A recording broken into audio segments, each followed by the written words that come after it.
ಇದ್ದಾರೆ ಅಂತ ಅನ್ಕೋತಾ ಇದ್ದೋ ಇಷ್ಟು ದಿನ. ಅವರು ಪರ್ಟಿಕ್ಯುಲರ್ ಇದ್ದಾರೆ, ಅವರು ಉದ್ದೇಶಪೂರ್ವಕ ಅವ್ರು ಏನು ಮಾಡ್ತಾ ಇದ್ದೀವಿ ಅಂತ ಅವ್ರಿಗೆ ಚೆನ್ನಾಗಿ ಗೊತ್ತಿದೆ. ಅದರ ರೆಪರ್ಕೇಷನ್ ಪರಿಣಾಮ ಏನಾಗುತ್ತೆ ಅಂತಾನು ಬಹುಶಃ ಅವ್ರಿಗೆ ಊಹೆ ಮಾಡಿರ್ತಾರೆ ಅಂತ ಅನಿಸುತ್ತೆ. ಅವರು ಒಂದು ಪಾಯಿಂಟ್ ಹೇಳ್ತಾ ಇದ್ದಾರೆ,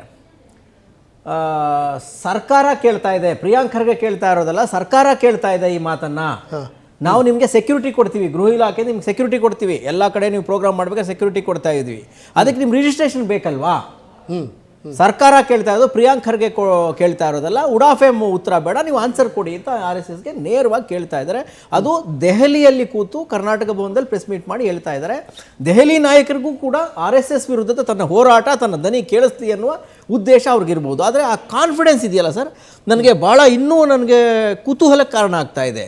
ಒಂದು ಕಡೆ ಕೇಜ್ರಿವಾಲ್ ಅವರು RSS ಮತ್ತು BJPಯ ವಿರುದ್ಧ ಬಿದ್ದು ಅವರ 100% ಶುದ್ಧ ಹಸ್ತರು ಕೇಜ್ರಿವಾಲ್ ಅವರು, ಗೊತ್ತಿರಲಿ ನಿಮಗೆ. ಮೊನ್ನೆ ಕೋರ್ಟ್ ಕೂಡ ಅದನ್ನು ಖುಲಾಸೆ ಮಾಡ್ತು. ತಿಹಾರ್ ಜೈಲಲ್ಲಿ ನರಕ ಅನುಭವಿಸ್ಬಿಟ್ರು. ಹೌದು.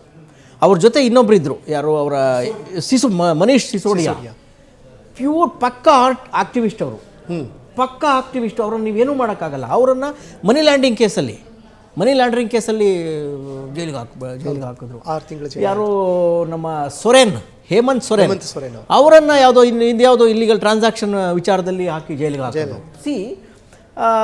ಈ ರೀತಿಯಾಗಿ ಏನೋ ಆ BJPಯ ಪಕ್ಷದ ಮೇಲೆ ಪರ್ಸ್ನಲ್ಲಾಗಿ ಅಟ್ಯಾಕ್ ಮಾಡಿದ ಲೀಡರ್ಗಳ ಹಿಸ್ಟ್ರಿ ಹಿಂಗಿರಬೇಕಾದ್ರೆ ಪ್ರಿಯಾಂಕ್ ಖರ್ಗೆ ಅವರ ಕಾನ್ಫಿಡೆನ್ಸ್ ಇದೆಯಲ್ಲ, ನನಗೆ ಈಗಲೂ $1 ಮಿಲಿಯನ್ ಪ್ರಶ್ನೆಗೆ ಕಾರಣ ಆಗಿದೆ. ಅದು ತಾನು ನ್ಯಾಷನಲ್ ರಾಷ್ಟ್ರೀಯ ಮಟ್ಟದ ಇಂಟೆಲೆಕ್ಚುಯಲ್ ಅಂತ ತೋರಿಸ್ಕೊಳ್ಳೋಕ್ಕೇನೋ ಟ್ರೈ ಮಾಡ್ತಾ ಇದ್ದಾರಾ, ಅಥವಾ ಇಲ್ಲ ನನಗೆ BJPಯನ್ನು ಅಥವಾ RSSನ ಕೌಂಟರ್ ಮಾಡೋ ಶಕ್ತಿ ನನ್ನಲ್ಲಿದೆ, ಹಾಗಾಗಿ ಅವ್ರು ಏನು ಮಾಡಿದ್ರು ಅದರ ರೆಪರ್ಕೇಷನ್, ಅವರ ಪರಿಣಾಮವನ್ನು ಎದುರಿಸೋಕೆ ನಾನು ರೆಡಿ ಇದ್ದೀನಿ ಅಂತಕ್ಕಂಥ ಒಂದು ಭಾವನೆ ಇಟ್ಕೊಂಡು ಹೋಗ್ತಾ ಇದ್ದಾರಾ, ಅಥವಾ ಏನು ಅಂತ ನನಗೆ ಇನ್ನೂ ಅರ್ಥ ಆಗ್ತಾ ಇಲ್ಲ. ಇವತ್ತು ಇವ್ರು ಹೇಳೋದು ನೋಡಿದ್ರೆ ಸರ್, ಗೌರ್ಮೆಂಟ್ ಮಟ್ಟದಲ್ಲಿ ಯಾವುದೋ ಲೆಟರ್ಗಳು, ಫೈಲ್ಗಳು ರೆಡಿ ಆಗಿದೆ ಅಂತ ಕಾಣ್ತಾ ಇದೆ RSS ವಿರುದ್ಧ. ಇಲ್ಲಿನ ಈಗ ಇವ್ರು ಯಾವುದಾದ್ರು ಪರ್ಮಿಷನ್ ಕೇಳಿದಾಗ ಇಲ್ಲಿನ ಯಾವುದೇ ಚಟುವಟಿಕೆಗಳನ್ನು ನಿರ್ಬಂಧಿಸೋಕೋ ಅಥವಾ ಆ ಸಂದರ್ಭದಲ್ಲಿ ಬೇಕಾದ ಇವರ ಚಟುವಟಿಕೆಗಳನ್ನು ಪ್ರಶ್ನೆ ಮಾಡುವಂಥ ಒಂದು ಫೈಲ್ ರೆಡಿ ಆಗಿದೆ ಅಂತ ಅನ್ನಿಸ್ತಾ ಇದೆ ಗೃಹ ಇಲಾಖೆಯಲ್ಲಿ. ಯಾಕೆಂದ್ರೆ ಅವ್ರು ಹೇಳ್ತಾ ಇದ್ದಾರೆ, ನಾನು ಕೇಳ್ತಾ ಇರೋದಲ್ಲ, ಸರ್ಕಾರ ಕೇಳ್ತಾ ಇದೆ, ಆನ್ಸರ್ ಕೊಡಿ ಅಂತ ಹೇಳ್ತಾ ಇದ್ದಾರೆ. ಹಾಗಾಗಿ ಗೃಹ ಇಲಾಖೆಯ ಹಿರಿಯ ಅಧಿಕಾರಿಗಳು ಕೇಳಿದ್ರೆ ಏನಾದ್ರು ಮಾಹಿತಿ ಬರ್ಬೋದು, ಅಥವಾ ಏನೋ ಒಂದು ಕಡತ ರೆಡಿ ಆಗಿದೆ, ಅದ್ರ ಬೇಸ್ ಮೇಲೆ ಯಾರೋ ಪ್ರಿಯಾಂಕ್ ಖರ್ಗೆ ಹೋಮ್ ಮಿನಿಸ್ಟರ್ ಅವರು ಈ ಥರ ಮಾತಾಡ್ತಿರ್ಬೋದು ಅಂತ ಅನ್ನಿಸ್ತಾ ಇದೆ ಸರ್. ಹೇಗೇನು ಏನಾಗುತ್ತೆ, ನನಗೆ ಏನಾಗ್ಬೋದು ಅಂತ ಕೇಳಿದ್ರಲ್ಲ, ನಮ್ಮ ದೇಶದಲ್ಲಿ ವೆಂಡೇಟಾ ಪಾಲಿಟಿಕ್ಸ್ ಅನ್ನೋದು ಅದೇನು ನಮ್ಮ ಹಿಂದಿನಿಂದ ರಕ್ತಗತವಾಗಿ ಬಂದ್ಬಿಟ್ಟಿದೆ ನಮ್ಮ ರಾಜಕಾರಣಿಗಳಿಗೆ. ಯಾರನ್ನ ಏನು ಬೇಕಾದ್ರೂ ಮಾಡಿಬಿಡ್ಬೋದು, ಯಾವ ಕ್ಷಣದಲ್ಲಿ ಯಾರ ಮೇಲೆ ಯಾರು ಬೇಕಾದ್ರೂ ದೂರು ಕೊಡ್ಬೋದು. ಮೊನ್ನೆ ಒಂದು ದೂರು ಕಂಪ್ಲೇಂಟ್ ದಾಖಲಾಗಿದೆ ಲೋಕಾಯುಕ್ತಕ್ಕೆ. ಮಲ್ಲಿಕಾರ್ಜುನ್ ಖರ್ಗೆ ಅವರು ಕೇವಲ 36 ಕೋಟಿ ಅಸೆಟ್ನ ತೋರಿಸ್ತಾ ಇದ್ದಾರೆ. ಹಲವಾರು ಟ್ರಸ್ಟ್ಗಳ ಮೂಲಕ ಇವರ ಆದಾಯ ಜಾಸ್ತಿ ಇದೆ ಅನ್ನುವ ಯಾವುದೊಂದು ಕಂಪ್ಲೇಂಟ್ ಇದೆ.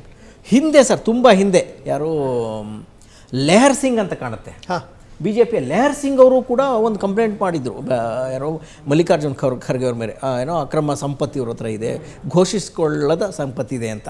ಅದು ಸುಮಾರು ಸೋಷಿಯಲ್ ಮೀಡಿಯಾದಲ್ಲೆಲ್ಲ ವೈರಲ್ ಆಗಿತ್ತು. ಬಹುಶಃ ಇವರು ಇದು ಅಗತ್ಯ ಇಲ್ಲ ಅಂತ ಅನ್ಸುತ್ತೆ ಸರ್.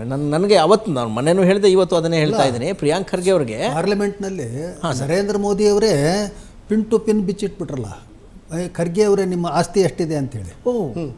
ಎಷ್ಟು ಇದೆ, ಯಾವ ಊರಿನಲ್ಲಿದೆ, ಯಾವ ಸ್ಟೇಟ್ನಲ್ಲಿದೆ ಸರ್, ಅದೇನೇ ಇರಲಿ ಅವರೆಲ್ಲ ಬಿಚ್ಚಿಟ್ರು ಸರ್. ಅದೇನೇ ನೀವು ದಲಿತರಿಗಾಗಿ ಅದನ್ನ ಯಾಕೆ ಡಿಸ್ಟ್ರಿಬ್ಯೂಟ್ ಮಾಡಬಾರ್ದು ಅಂತಲೂ ಕೇಳಿದ್ರು ಅವರು.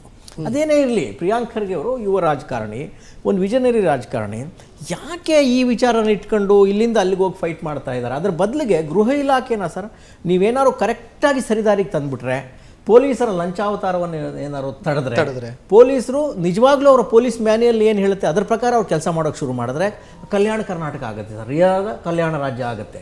ಅದ್ರ ಬಗ್ಗೆ ಕಾನ್ಸಂಟ್ರೇಟ್ ಮಾಡಬೇಕು. ಅನ್ನೆಸೆಸರಿ ಇವ್ರು ಏನಾಗುತ್ತೆ, ನೀವೊಂದು ಹೇಳ್ತೀರಿ, ಅವರೊಂದು ಹೇಳ್ತಾರೆ, ನೀವೊಂದು ಅಸ್ತ್ರ ಹುಡ್ತೀರಿ, ಅವ್ರು ಮತ್ತೊಂದು ಅಸ್ತ್ರ ಹುಡ್ತಾರೆ. ಕಡೆಗೆ ಪಾಪ ನಿಮ್ಮ ಮೇಲೆ ವೈಯಕ್ತಿಕ ದಾಳಿ ಆಗಬಾರ್ದು ಅನ್ನೋದು ನಮ್ಮ ಅಭಿಲಾಷೆ. ಹಾಗಾಗಿ ನಾನು ಮತ್ತೆ ರಿಕ್ವೆಸ್ಟಿಂಗ್, ಅವರೆಲ್ಲ ನಮ್ಮ ಪರಿಚಯ ಇರೋ ಕಾರಣಕ್ಕೆ ಕರೆಕ್ಟಾಗಿ ಹೇಳ್ಬಿಡಿ ಸರ್, ಈ ಕೇಸಿಂದ ನಿಮ್ಗೆ ಏನಾದ್ರು ಲಾಭ ಆಗ್ಬೋದಾ? ನೀವು ಅದೊಂದು ಪ್ರಶ್ನೆ ನನಗಿದೆ. ಪ್ರಿಯಾಂಕ್ ಅವ್ರಿಗೆ ಟ್ರೈ ಮಾಡಿ, ಫೋನ್ ಹೋಗ್ಬೇಕಾದ್ರೆ ಮಾತಾಡೋಕೆ ಟ್ರೈ ಮಾಡೋಣ, ಅವರು ಅಲ್ಲಿರಬೇಕು. ಬಟ್ ಇದೊಂದು ನನ್ನಲ್ಲಿ ಪ್ರಶ್ನೆ ಇದೆ ಸರ್, ಅವರೇ ಆನ್ಸರ್ ಕೊಡಬೇಕು ಇದಕ್ಕೆ. ಇದು ಈಗೇನು ಗೊತ್ತಾ, ಇದು ಈ ಕ್ವಶನ್, ಇವರ ಈ ಪ್ರಶ್ನೆಗಳಿದೆಯಲ್ಲ, ನಾ ಘರ್ಕ ನಾ ಘಾಟ್ಕ, ಏನೂ ಪ್ರಯೋಜನ ಆಗೋದಿಲ್ಲ ಅದು. ಬಟ್ ಆದರೂ ಇದನ್ನು ಇಟ್ಕೊಂಡು ಹೋಗ್ತಿದ್ದಾರೆ ಅಂದರೆ ಏನಾದ್ರು ವೋಟ್ ಪೋಲರೈಸ್ ಆಗುತ್ತಾ? ಅಥವಾ RSSನ್ನೇ ನಾನು ಅಟ್ಯಾಕ್ ಮಾಡಿದೆ ಅನ್ನೋ ಕಾರಣಕ್ಕೆ RSS ನೀವೇನಾದ್ರು ಸ್ಟೆಬಿಲೈಸ್ ಅದರ ಸ್ಟೆಬಿಲಿಟಿನ ಕೆಡಿಸ್ಬೋದಾ, ಅಥವಾ ಬೇರೆ ಯಾವ್ದಾದ್ರು ಕಮ್ಯುನಿಟಿಗಳು ಪೋಲರೈಸ್ ಆಗುತ್ತಾ, ಅಥವಾ ರಾಷ್ಟ್ರೀಯ ಮಟ್ಟದಲ್ಲಿ ನಾಯಕರು ನಿಮ್ಮನ್ನು ಗುರುತಿಸ್ತಾರಾ, ಅಥವಾ ನಾಳೆ ಏನಾದ್ರು ಪ್ರಾಬ್ಲಮ್ ಆದಾಗ ಏಕಾಂಗಿಯಾಗಿ ಬಿಟ್ಬಿಡ್ತಾರಾ? ನನಗೆ ಹತ್ತಾರು ಪ್ರಶ್ನೆಗಳಿದೆ ಸರ್. ನಿಮ್ಮ ಜೊತೆ ಮಾತಾಡಬೇಕು, ಬೆಳಗ್ಗೆ ಬೇಕಾದ್ರೆ ಮಾತಾಡೋಣ ಅಥವಾ ಟ್ರೈ ಮಾಡೋಕ್ಕಿಲ್ಲ. ಟ್ರೈ ಮಾಡ್ತಾ ಇದೀವಿ